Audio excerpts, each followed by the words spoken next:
This is Anti-Imperialist Front TV news for the week ending November 2nd, 2024. AYTEN OZTURK not released. AYTEN OZTURK, who was abducted from Beirut in 2018 and brought to Turkey, was arrested after months of torture. The reason for her arrest was her refusal to cooperate with the police.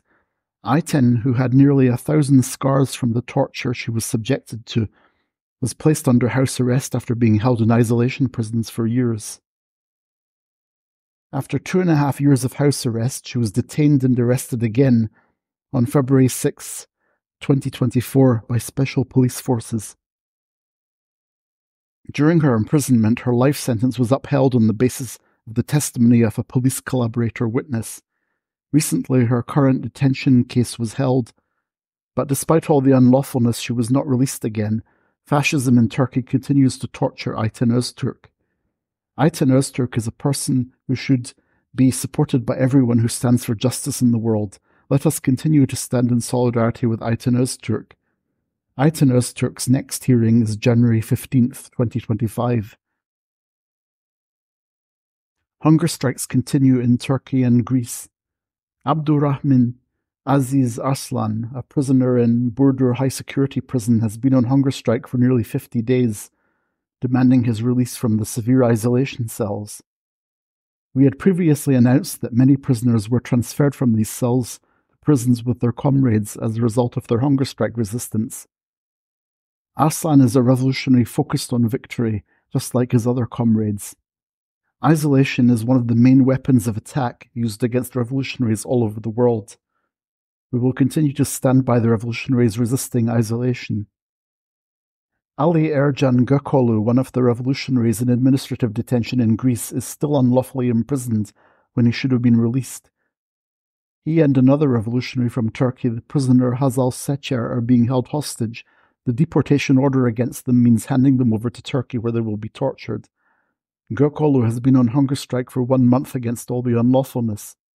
The Greek state must immediately abandon this decision. Let's develop international solidarity for the freedom of the two revolutionaries and not let them be handed over to fascism in Turkey. Greek courts uphold Ali Ercan Gökoğlu's deportation order. The extradition decision to Turkey for Gökoğlu, who has been imprisoned for weeks under the pretext of administrative detention when he should have been released, was approved by the court. What fascism in Turkey has done to revolutionary prisoners is obvious. As in the case of AYTEN OZTURK, torture is inevitable. There is even the possibility of being killed. The Greek government, at the request of the USA and Turkey, has been carrying out operations against revolutionaries from Turkey for years.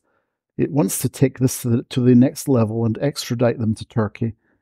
Calls for action were made in front of the Greek consulates against this decision. Fascism in Greece must abandon this decision. Immigrants threatened with deportation for participating in Palestine support marches in Sweden. In Sweden, the right-wing government's aggressive actions against Palestinian support marches signal that the country's foreign citizens will be subjected to various forms of lawlessness and injustice.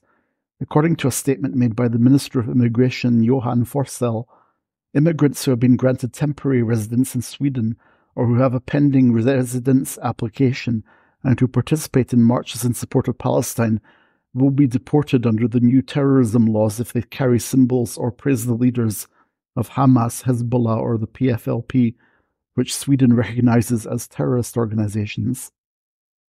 While EU and US imperialism continue their support for genocidal Israel all over the world, they aim to destroy even the most democratic actions in favor of Palestine. Imperialism is a partner in genocide. Palestinian Resistance has lost another commander. It was learned that PFLP commander Suleiman Hassan, codenamed Abu Imad, was made immortal in the war against the Zionist occupiers in South Lebanon. In a statement, the PFLP said, "We will not be defeated. We swear that we will expel Zionism from our lands," and they said farewell to their martyred commander. Murderous Israel committed 5 massacres in Palestine in 24 hours. Zionist Israel's attacks on the Gaza Strip continue in an intensive form.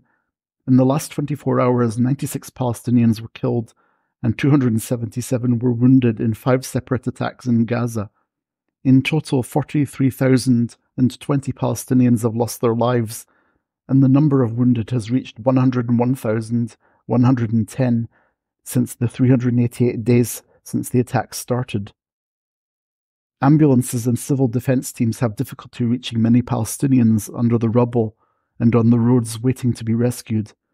And this is Anti-Imperialist Front TV news for this week. For news outside the mainstream, follow us on social media. See you next week.